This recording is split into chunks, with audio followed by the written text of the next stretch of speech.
Hi everyone, this is a video about Mercury retrograde, which is happening on the 9th.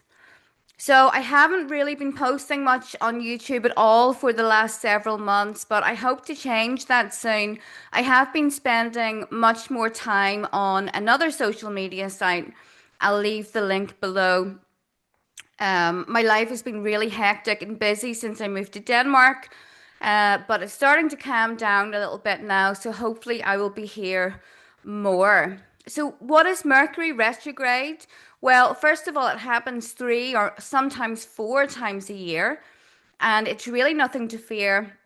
In fact, it can be a great opportunity to revise and go over some things, some projects from the past that didn't quite work out, and now we're getting another opportunity. It's not easy, and everyone dreads Mercury retrograde. It is pretty difficult at times, but ultimately, it gets us back on the right path if we have wandered from the path that we're supposed to take in our lives. So Mercury appears to go backwards in the sky, but it is an optical illusion. However, the energetic effects are very real. So Mercury is going retrograde in the sign of Sagittarius, and it'll go all the way through to November 29th. Then we've got the shadow period that um, will go until December 16th. So that's also a bit of a wonky period. And the usual Mercury retrograde rules apply, which I will go over shortly. So, Mercury is closest to the Earth, and its effects become much stronger. Mercury is the planet of communication, small details, and things can go awry when it is looking like it's going backwards through the skies. So in the sign of Sagittarius, there is a connection with foreign people, foreign countries, your beliefs, your plans for the future, joy, because Sagittarius is a sign of joy. And it is a great time to review all of those things. The Mercury also rules the media, so we could have more news in the media about foreign people and connections with foreign countries. So we'll see what happens. Now, it is going to go back into Scorpio, so um, that can be a bit of a tricky time. That happens on November 19th. So that brings a totally different energy to this Mercury retrograde. And it is one where we can uncover a lot of secrets, issues of power, control, and even themes of death and things like that can come up with Mercury retrograde in Scorpio. But it is a good time to really work on transformation, and anything that can leave us feeling powerless, because Scorpio is a sign of power and control. So it's a good time to review that to see where we can bring back our own personal power. Everyone feels a bit powerless at the moment because of all the things that are happening in the world and because of different governments and stuff like that. But I think that we have more power than we realize. So, what are some things that you should not do during Mercury retrograde? Don't get married. Anything that you kind of start, like a new project, is likely to fail if you do so on a Mercury retrograde, just simply because the energy is not stable, and the chart that is cast at the moment that you start that project, it will always have Mercury retrograde in it. So it'll always be influenced by Mercury retrograde. So don't get married and try not to move house, and try not to start a new job. Don't sign any important papers, and don't take what other people say with a pinch of salt. That's really important, because miscommunication is a huge thing during this period. So avoid doing anything that is really important and something that you hope to be permanent. I do realize that life happens, and there are certain things that we really can't avoid doing during Mercury retrograde. If I've also done things during Mercury retrograde that I was not supposed to do, simply because you can't put things off 3 times a year. But if you can, try and avoid that. So in the Mercury retrograde chart, we've got the sign of Cancer in the moon. So moon and Cancer, it's very strong there. It's in domicile, and Cancer is the archetype of the mother. It's the connection that we have with our homelands. So again, Mercury retrograde in Sag, and then the moon, or like the heart of the matter, is about our homelands and what is happening. We've also got Mars combust, and it's going to be combust for several months until next year. So combust means that Mars is closer to the sun, and it's kind of unable to function properly because it's said to be scorched by the heat of the sun. So Mars in astrology, it rules over young men, war, aggression, the military. So over the next several months, we're going to see, I don't know, maybe more protests, acts of violence and things. In particular, groups or gangs of young men and the military. Now, this may become much more relevant as Mercury enters Scorpio on the 19th. And the reason is because Scorpio is ruled by Mars.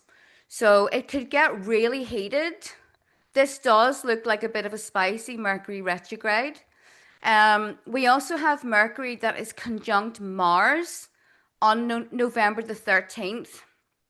And the day before that, we have a half moon in Leo. So a half moon is when the sun squares the moon.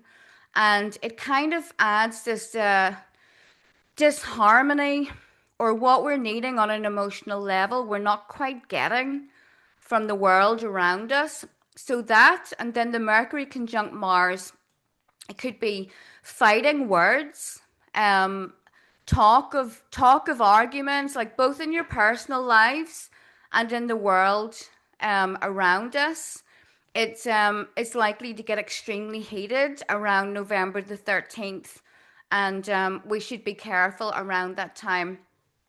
Don't go into cities and things like that as much as possible. It's not about fear, but we have had a lot of events recently that really aren't very nice. So Mercury enters Scorpio on November the 19th, and then it opposes Uranus in Taurus, and Uranus is back in Taurus for its last blast through that sign, and it's connected to finances, it's connected to digital currencies, and things like that. So with the opposition, we could get really unexpected news about something.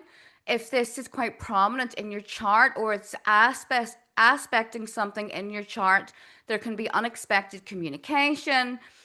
People always talk about people from the past coming back on Mercury retrograde, and that can be a thing.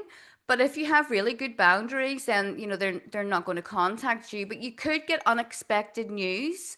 There could be unexpected news, maybe in the media, about a death, just simply because Mercury is in Scorpio.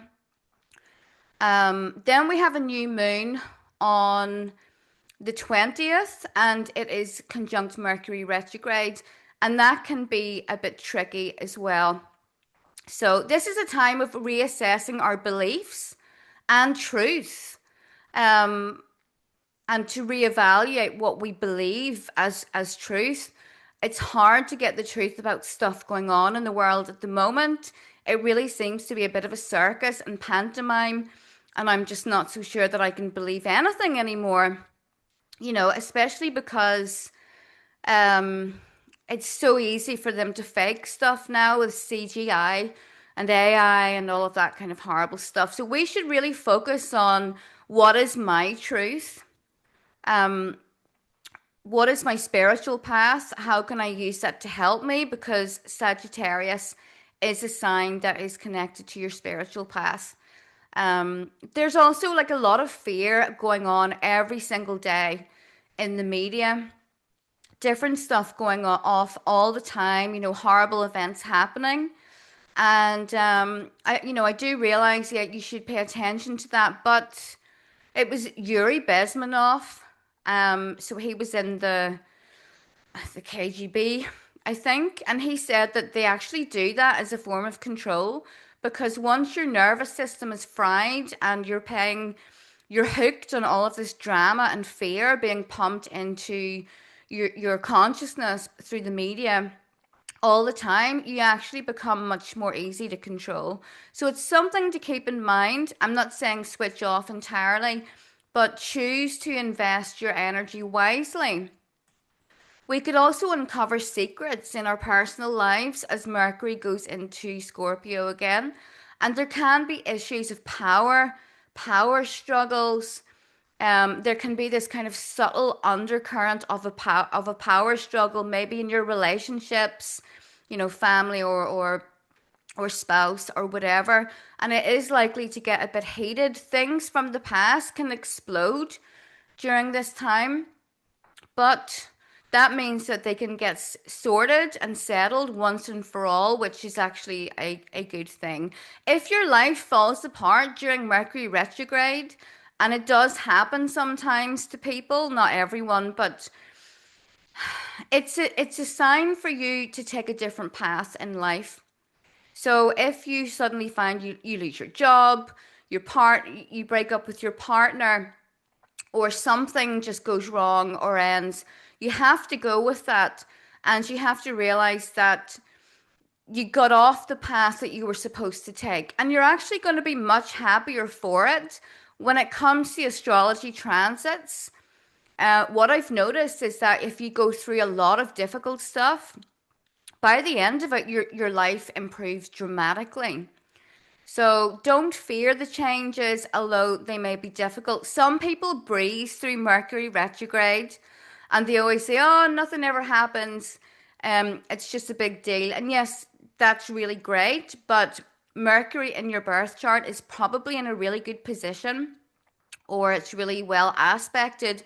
Some Mercury retrogrades will be good and others bad. And the reason is because Mercury will be in a different sign and it could be making either a positive aspects to your chart, specifically your ascendant, or negative ones. So it's the luck of the draw, really. But which countries are going to be affected by this the most? The United States of America, the chart that I use for the USA, which is the one that I've seen to be the most accurate. The ascendant is in Sagittarius, which is actually perfect for that country. So Mercury is going to go retrograde quite close to the ascendant of the United States. What can that be? There could be some event really connected with the United States, which changes the image of it or its kind of national identity. How the nation is perceived by other countries and how people that live there will see the United States. There could be something quite big that rocks that country. It's also connected to the general mood or spirit of the United States, and there's a lot of stuff going on at the moment over there. The new mayor of New York City, for example, is really controversial. And a lot of people are not happy with that guy. So also foreign policy and diplomacy will be affected by this Mercury retrograde for the United States. So the approach that it takes to foreign relations and things like that. But there could be a heightened public restlessness within the United States and maybe an event that causes it to be in the spotlight again. It is a country that's always in the spotlight, but something will happen here. It could be positive or negative. Don't worry. This isn't fear mongering. It's simply the astrology. So, what can we do to get the most out of this Mercury retrograde? Really think about your future and think about the things that you can do to make yourself happy. Are you currently happy? Are you surviving instead of thriving? And I do realize that it's so hard to thrive at the moment, just with everything going on in the world and the economy and finances and the fear. But we still have a lot of control over our lives. What can you do to allow yourself to thrive? Um, Not everything that leads to happiness costs a lot of money. So Sagittarius is also a sign that is connected to freedom.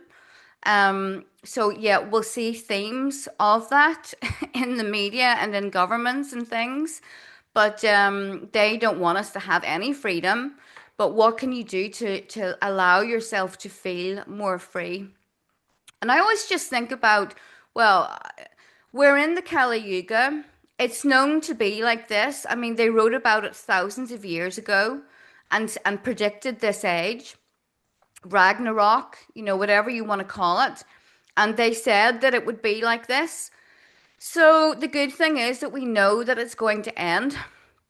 Where there's a dark age, there's always going to be a golden age. And that really is a huge source of comfort. But just as we were chatting about last night on the Ministry for Psychic Weather, there's still so much to be grateful for. I can connect with people all over the world, through technology. I have a warm home. I've got coffee. I've got pets. I'm not starving. I've got an abundance of food. And I have basically a lot of knowledge at my fingertips.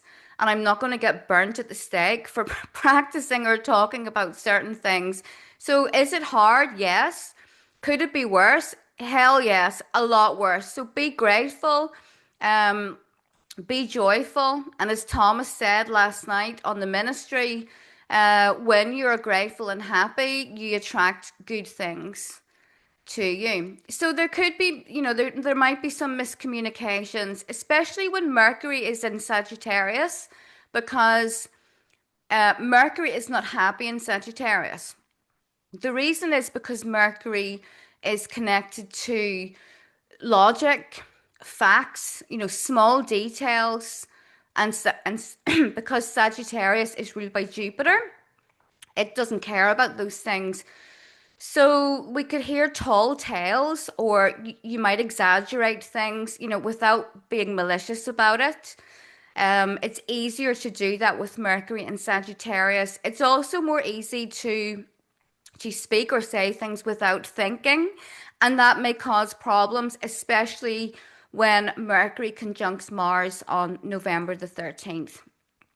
So if someone blurts something out that hurts you, then try not to take it too personally, because it's really likely that they didn't mean that at all. And actually, Mercury in Sagittarius is pretty fun.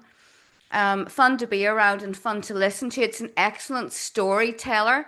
So perhaps if you are a content creator or a writer, this is a really good time for you to get that creativity going and write something fantastic. Everyone has it in them to do something like that. But the problem is the confidence. So it just to sum it up, it could be a bit spicy, especially on the 12th and the 13th. Um, Another thing is that Saturn is going direct this month actually, and the good news is it's moving away from Pisces, which has been a terrible transit for I think pretty much everyone. But the Sun enters Sagittarius, um, towards the end of the month, on the 21st, 22nd, and this means that it's starting to make a square, which is a difficult aspect to Saturn and Neptune. So Sag season is going to be difficult, guys. I'm not going to candy coat it. If you think back to July, what was going on in July? Because the Sun was making the same aspects that it's going to make during Sagittarius season. And that is something to watch out for. But we'll get through it. We've been through a million of these before, so we'll get through it again. So make your lists. What do you want to create? What kind of darkness within yourself do you need to eliminate? Because that is something to look out for when Mercury goes back into Scorpio again. And it's about really doing a lot of analyzing and maybe facing some uncomfortable truths, maybe about yourself or people around you, in your relationships. So Scorpio is not scared of the darkness. It's the sign that faces the darkness head on. And we can all benefit from doing that. I don't want to say shadow work because everyone talks about that these days. I'm just analyze yourself, look inwards, and maybe if you have some issues of control or obsessions, and maybe there's stuff from your past that you really need to look deeply into, or your family lines or something like that. This is going to be a really great retrograde for you to do so. Okay, well, I think that's it. Now I'm going to, in a comment below the video, I will list the rising signs and the interpretation for each rising sign. And if you don't know your rising sign, you can just go to a free website and put in your birth data, and it will tell you. You need to know your exact time of birth, otherwise, it may not be correct. But you can also look at your sun sign and maybe your moon sign as well, especially if you were born at night. It could be more relevant. So, thank you so much for listening, guys. I do hope to be on here more than I was. But as I said, I've been spending more time on another site, and I'll also leave the link below. Have a great retrograde and take care.